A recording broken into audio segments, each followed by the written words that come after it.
Okay, so we're back. I made the first video, and then at the end of it, I kind of said that we're gonna get the leg on and we're gonna clean the kitchen today. We are going to practice with the prosthetic everyday situations because going to physical therapy is fine and dandy. I'm doing it, did it, and it definitely helps. However, at physical therapy, you don't have to learn how to do the dishes with the leg on.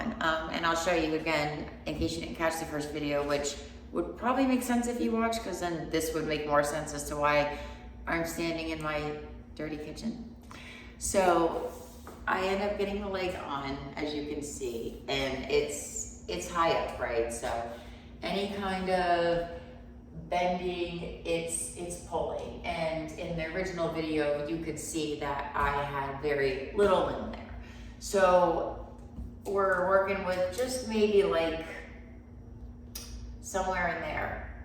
So very hard, 22 pounds to move it around, but we're gonna go ahead and do it, and we're gonna get it done today. Well, let's not overshoot here. We're gonna be easy on ourselves, and we're gonna hope that we can accomplish the kitchen, the dining room. But see, there's a trick to the dining room, because the dining room doesn't have a table in it, and only has my coffee bar, because we moved and we've been buying all new furniture for the kids, for ourselves, and we just can't find a dining room set that we like. So again, in the comments, if you guys know a good dining room set, well, that's not gonna cost me like $3,000. Let me know. But at this point, I don't know. I feel like you kind of get what you buy, right? So that's why we haven't made any big like purchases as far as that. And plus, we can't find any dining room table we like, if we're being honest. But anyway, I got like sidetracked there. So I want to show you guys on the app that I have. And fair warning, I'm horrible at this videoing thing apparently, because I keep wanting to look at myself instead of this direction. So it's just, I guess, what am I staring at if I don't stare at myself back? I'm learning, bear with me. So I want to show you guys on this phone that I have an app, and it will say current steps is 3 right now, but total steps is 12,649.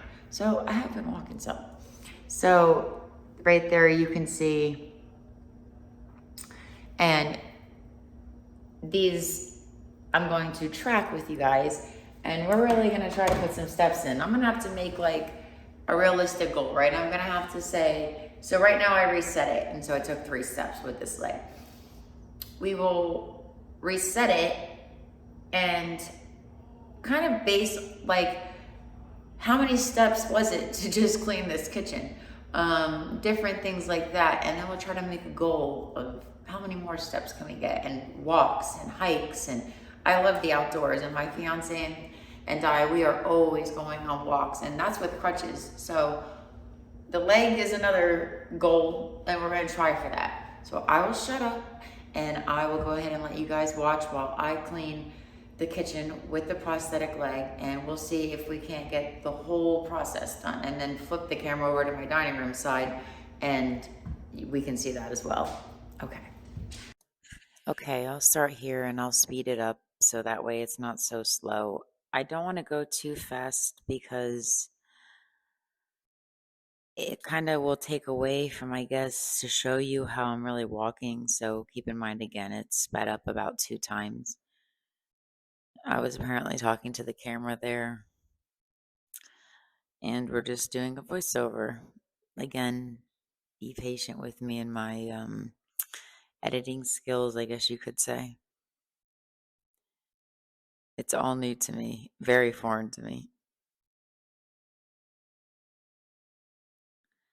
So I'm just starting out here in the side of the kitchen that I would typically start working my way around, even if I didn't have a leg. I would start at the stove, scrub the stove out, work my way to the dishes.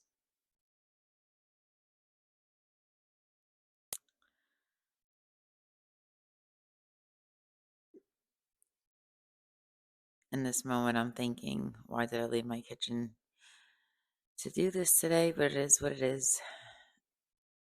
I hate mess. So, me walking past it all morning was not fun. And you'll see as I move back and forth on the leg, I try to distribute weight to that leg. A bad habit I have is kind of putting all my weight on the right leg and barely using the leg because it's painful.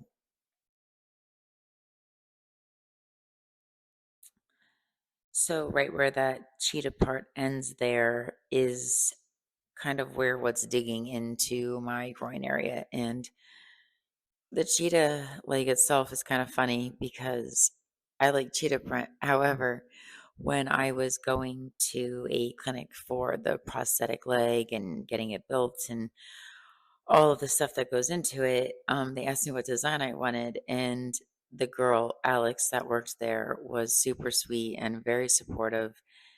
And you come across people in your life. I know I did when I was going through chemo, nurses that were absolutely amazing. And through medical experiences, I can say that I have had wonderful nurses. Doctors, not so much, and we'll get into that, but nurses, always good. And people like Alex, who really made a very supportive and just really helped me out through this time. Every little milestone or step I took, she was excited and cheering me on like I was her own kid or something. And we were the same age. It was just so funny. And so the cheetah leg comes from her because she's obsessed over cheetah print. And she told me that she had a surprise for me and she wanted to be able to do it. So I did. I let her and I showed up to pick up the leg. And yeah, it was funny. I absolutely love it. And I may change it here and there back and forth eventually, but I haven't changed it yet. It's kind of like a memory and a part of her that still stays on with me and kind of gives me a little bit more drive to get the leg done. The people that I worked with, I don't really want to name a specific clinic, but they were amazing. And yeah, it's people like them who keep giving you the strength to go on and be able to reach out to them and show them all the progress that you've made. And just, yeah, very good people that I've dealt with in that aspect. So it's also hard to bend over, as I kind of discussed before. Even that little bending motion is wanting to pull that residual limb kind of out. It does go on with a silicone underneath the pants and it hangs out underneath and attaches with a screw into the prosthetic.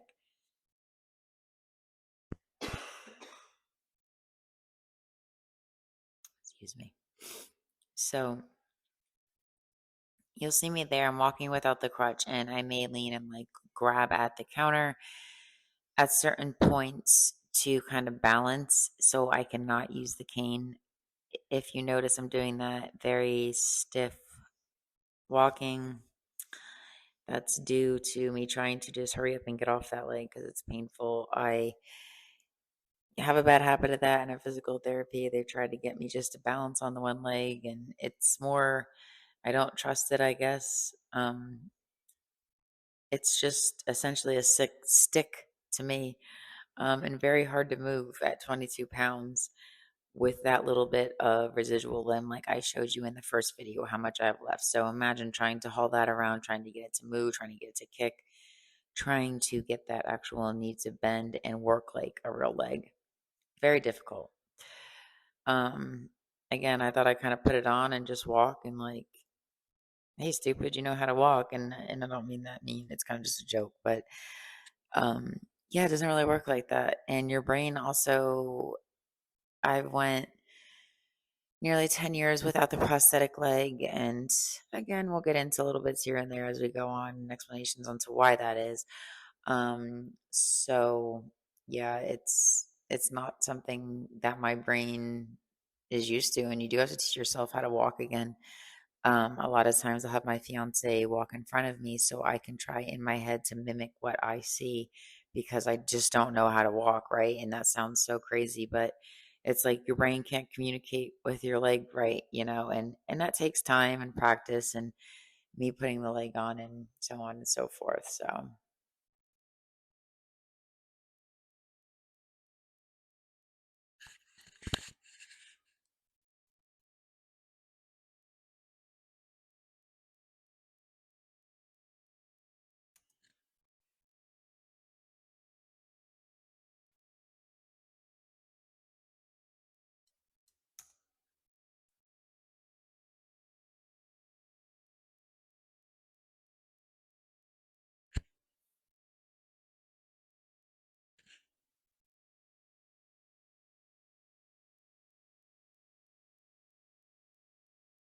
and you see there, I'm bending over cleaning the cabinets because I have OCD terribly.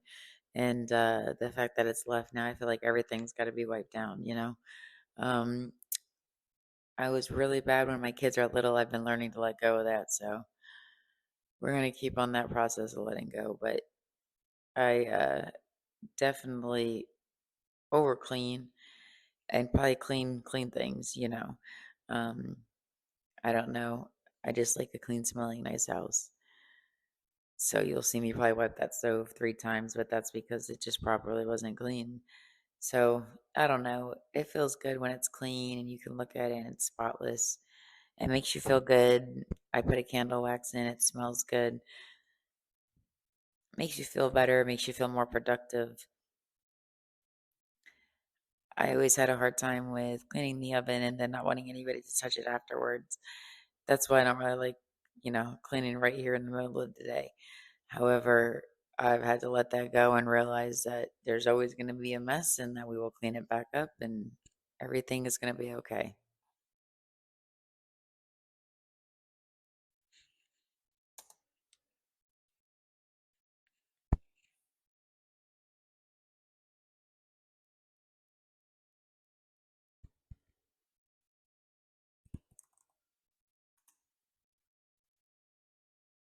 So I went ahead and sped up the video some more just because you would be here with me for a long time.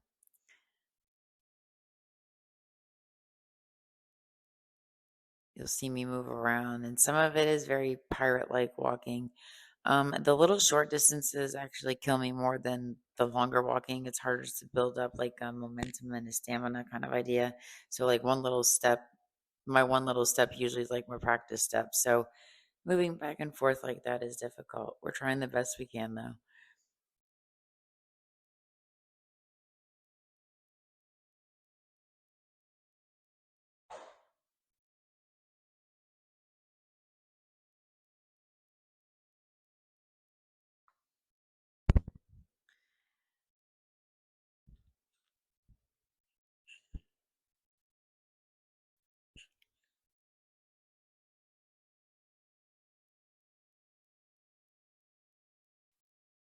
And don't get on me about the Coca-Cola.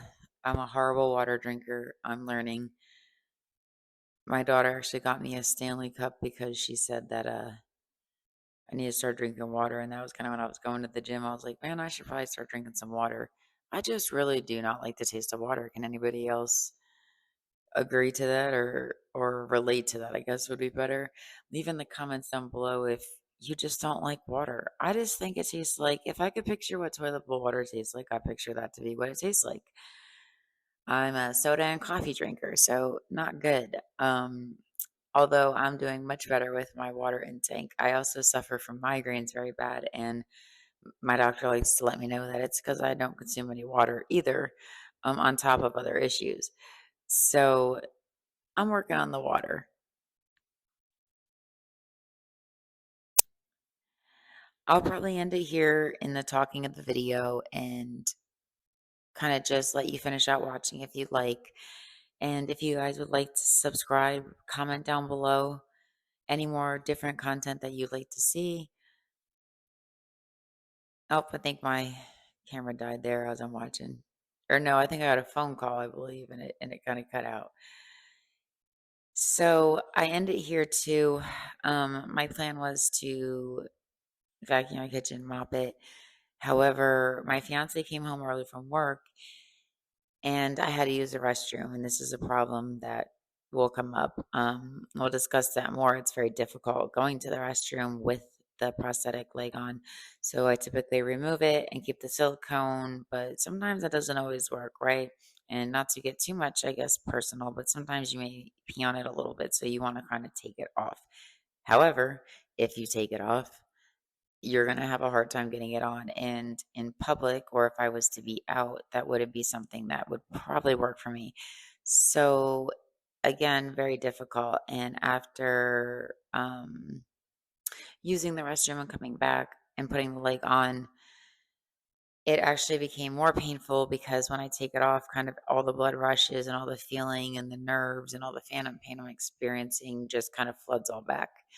So then trying to put the leg back on top of soreness, then try to walk on it again. Um, yeah, it's a hurdle, but again, learning curve, and I will work with somebody that will try to help me with that and maybe design it in a different way that is best suited for me and my needs because it is very personal. So I will end it here as far as me speaking and just let the rest of the video play out. I just thought I'd explain that to you now before I get off of here and you wonder what happened to the rest of the video. I will try again on another day to get the cleaning done with the leg on completely. And again, we will keep going.